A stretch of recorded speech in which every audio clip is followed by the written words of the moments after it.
हे माता लक्ष्मी, आपकी इस वीडियो को जो भी पूरा देखें, उसकी सारी मनोकामनाएं पूरी कर देना, उसकी झोली खुशियों से भर देना। मित्रों, किस पाप के कारण महिला समय से पहले ही विधवा हो जाती है? मित्रों, भगवान विष्णु और माता लक्ष्मी क्षीर सागर में शेष नाग की शैया पर बैठे हुए थे। तब माता लक्ष्मी के मन में जिज्ञासा हुई और उन्होंने भगवान विष्णु से प्रश्न किया, हे प्रभु, किस कारण से एक महिला समय से पहले विधवा होती है? ऐसा वह कौन सा पाप है जो एक पतिव्रता नारी को भी विधवा बना डालता है? क्या महिला के विधवा होने के संकेत पहले से मिलते हैं?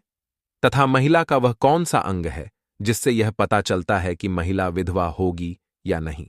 इस प्रकार से प्रश्न पूछने पर भगवान विष्णु कहते हैं, हे प्रिय, तुमने उचित ही प्रश्न किया है। यह सत्य है कि कुछ महिलाओं के भाग्य में जल्दी विधवा होना लिखा हुआ होता है, चाहे वह पतिव्रता ही क्यों ना हो। किंतु एक पाप के कारण महिला विधवा बनती है और महिला के शरीर का एक अंग उसके विधवा होने का संकेत भी देता है।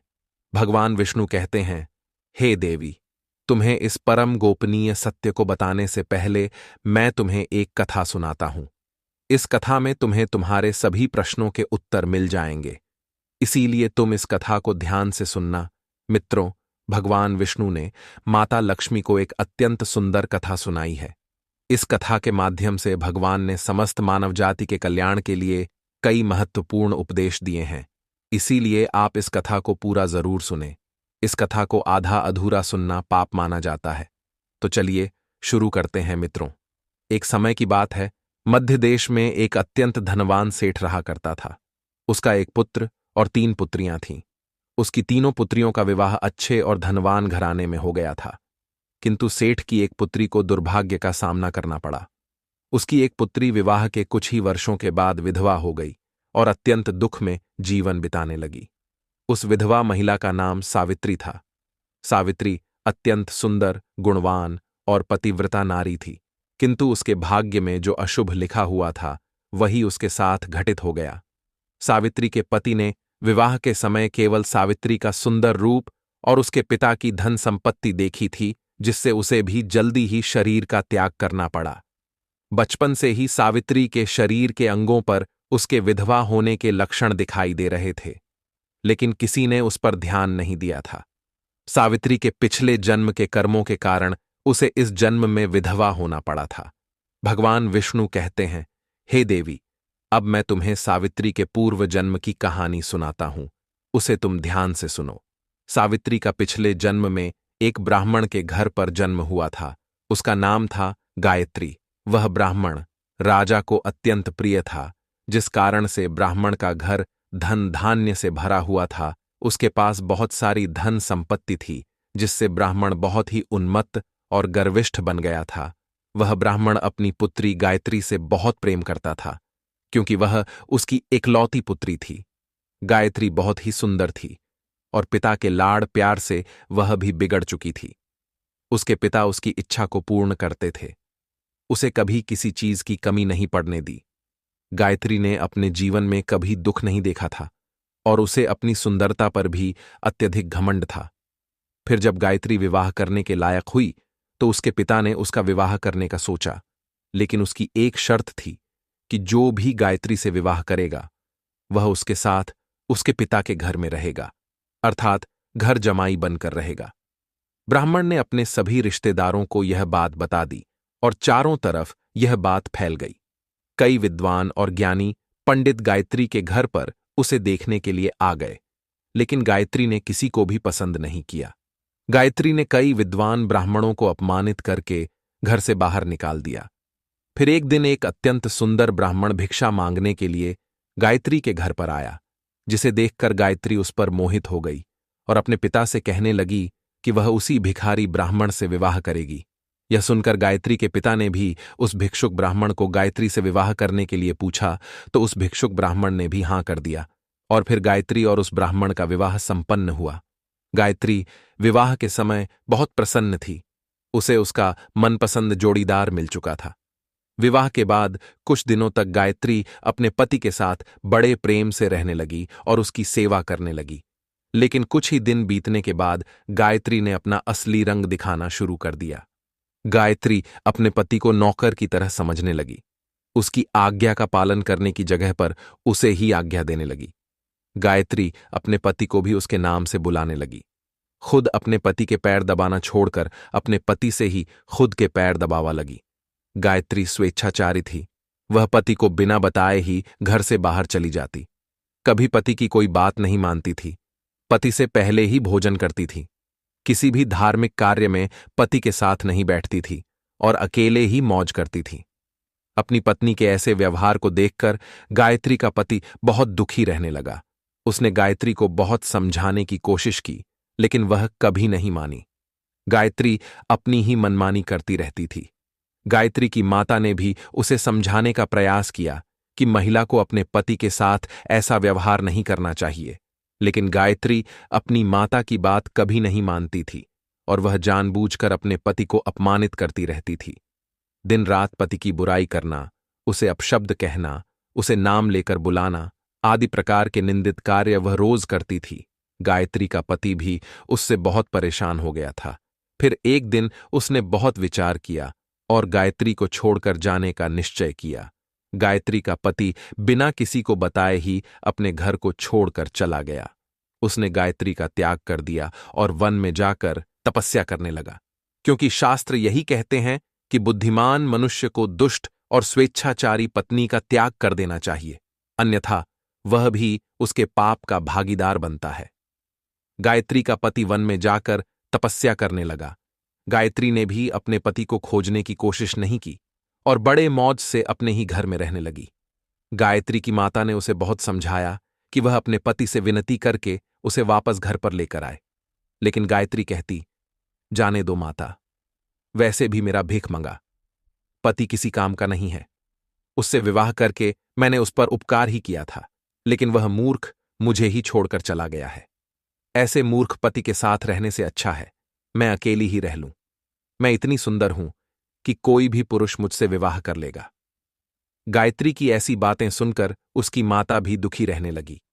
उधर गायत्री का पति ध्यान मग्न होकर तपस्या करने लगा और सांसारिक बंधनों से मुक्त होकर ईश्वर की भक्ति में लगा रहा। फिर कुछ दिनों बाद गायत्री के पिता के साथ अशुभ घटना घटी। उसे राजमहल में चोरी करते हुए सिपाही ने पकड़ लिया और राजा को इसकी खबर दी। राजा उस पर बहुत क्रोधित हुए और उसका सारा धन संपत्ति छीनकर उसे कारागृह में डाल दिया। सब कुछ छीन जाने के कारण गायत्री बहुत गरीब हो गई। उसकी माता और गायत्री अब दूसरों के घर पर काम करने के लिए जाने लगे।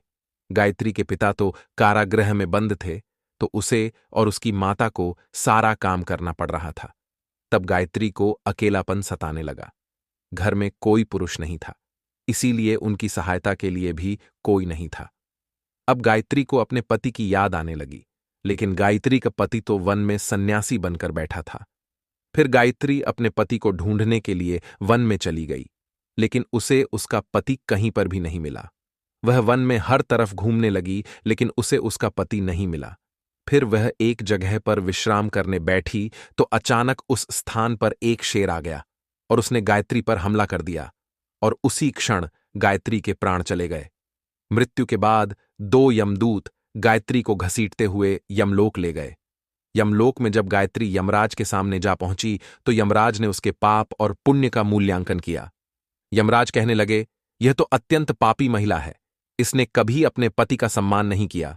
इसने बार बार केवल अपने पति का अपमान ही किया है। यह उसका नाम लेकर बुलाती थी और अपने पति के साथ नौकर की तरह व्यवहार करती थी। ऐसी दुष्ट महिला को तो नरक में भेजना चाहिए। फिर गायत्री नरक में चली गई। अनेक वर्षों तक नरक में सजा भुगतने के बाद गायत्री को अपने पूर्व जन्म के कर्मों का प्रायश्चित करने के लिए फिर से मनुष्य जन्म प्राप्त हुआ। जो पाप गायत्री ने किए थे, उसी पाप के कारण गायत्री के शरीर पर विधवा होने के लक्षण प्रकट हुए थे। भगवान विष्णु कहते हैं, हे देवी, अब मैं तुम्हें उन चिन्हों के बारे में बताता हूं जिस महिला के अंग पर ऐसे चिन्ह प्रकट होते हैं। वह महिला समय से पहले विधवा होती है। भगवान विष्णु कहते हैं, हे देवी मध्यमाया, तू दीर्घा या भार्या, हां निर्वनिर्द अनामिका, हरसवा भवेदी शुभा नारी पृथुपासनी। सुदूरभगा इस श्लोक में भगवान विष्णु ने विधवा स्त्री के लक्षण बताए हैं। यदि किसी महिला के पैर पसीने से रहित हो, उस पर नसें दिखाई ना देती हो, उसके पैर चिकने तथा कोमल हो तो वह महिला सुख भोगने वाली तथा ऐश्वर्यशाली नहीं होती। यदि महिला के पैर का अंगूठा घोल मांसल हो तो वह महिला पतिव्रता एवं ऐश्वर्यशालिनी होती है। यदि महिला के पैर के अंगूठे पर नसें दिखाई देती हो तो वह दुर्भाग्य से युक्त व्यभिचारिणी होती है। बहुत छोटे अंगूठे वाली महिला क्लेश करने वाली और दुख भोगने वाली होती है। अंगूठा यदि छपता हो तो वह महिला गर्भधारण क्षमता में दुर्बल होती है। यदि किसी महिला के पैर की तर्जनी उंगली अंगूठे से भी बड़ी हो तो वह स्वच्छंद कामचार अर्थात अनेक पुरुषों से संबंध बनाने वाली होती है। यदि किसी महिला के पैर की उंगलियां परस्पर मिली हुई हों, एक दूसरे के नजदीक हो, उंगलियां गोल एवं सीधी हों और नाखून पतले एवं छोटे हों, तो वह ऐश्वर्यशालिनी होती है और ससुराल में सुख भोग है। अब मैं विधवा महिला के पैर के लक्षण बताता हूं। यदि किसी महिला के पैर का अंगूठा बहुत बड़ा हो और आगे से गोल हो, उसके नाखून टेढ़े मेढ़े हो, अंगूठे पर नसें दिखाई देती हो, तो उस महिला के विधवा होने के योग्य बनते हैं। यदि महिलाओं की ढर आम बहुत बड़ी हो तो वह मृत्यु पर्यंत दुख भोगने वाली होती है। और यदि महिला के पैर मांस रहित हो तो ससुराल के भाग्य को नष्ट कर देती है। यदि किसी महिला के पैर की अनामिका उंगली बाकी उंगलियों की तुलना में बहुत छोटी हो तो वह कलह करने वाली और घर के वातावरण को असहनीय बना देने वाली होती है। यदि किसी महिला के पैर की मध्यमा उंगली अर्थात बीच की उंगली ज्यादा लंबी हो तो वह विवाह के लिए अयोग्य होती है। जो महिला चलते समय पैर पटक हुए चलती हो और धम धम आवाज करती हो तो वह अपने पति का विनाश करने वाली होती है। भगवान विष्णु कहते हैं, हे देवी, इन्हीं लक्षणों के कारण सावित्री समय से पहला विधवा हुई थी। पिछले जन्म के कर्मों के कारण ही महिला के विधवा होने के योग्य बनते हैं। जो महिला अपने पति का अपमान करती है, उसका नाम लेकर बुलाती है तथा उसके भोजन करने से पहले ही भोजन करती है, तो वह महिला निश्चित ही समय से पहले भी होती है। एक पतिव्रता महिला कभी पी का अपमान नहीं करती, कभी उसे नाम लेकर नहीं बुलाती और सदैव पति से एकनिष्ठ रहकर उसकी इच्छा के अनुसार चलती है। उस महिला की कभी दुर्गति नहीं होती और वह मृत्यु के पश्चात मेरे लोक को प्राप्त करती है। तो मित्रों, इस प्रकार से भगवान विष्णु ने माता लक्ष्मी को अत्यंत महत्वपूर्ण कथा सुनाई है। उम्मीद है आपको यह जानकारी अच्छी लगी होगी। वीडियो को लाइक जरूर करें और कमेंट में जय श्री हरि विष्णु और जय माता लक्ष्मी जरूर लिखें।